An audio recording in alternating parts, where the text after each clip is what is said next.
शेख ज़करिया रहमतुल्लाह अलैह के मुरीद ख़ास मुंशी मोहम्मद याकूब मेरठी ने ट्रेन के अंदर गंदे वाजबेशन को साफ करके बतला दिया, हमारा इस्लाम हमको हुस्न अखलाक सिखाता है, साफ सफाई सिखाता है।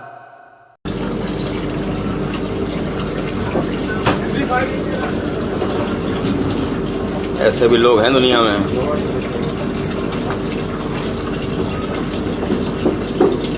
तो दूसरी गंदगी को साफ करते हैं, देख रहे हो।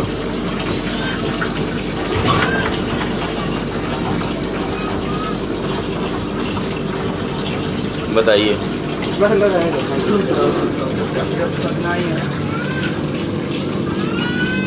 बहुत बड़ी बात अंकल आपने कर दी आज।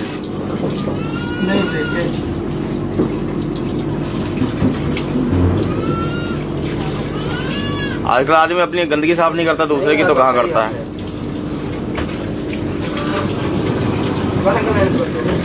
बहुत बहुत धन्यवाद अंकल, बहुत बड़ा काम किया आपने आज।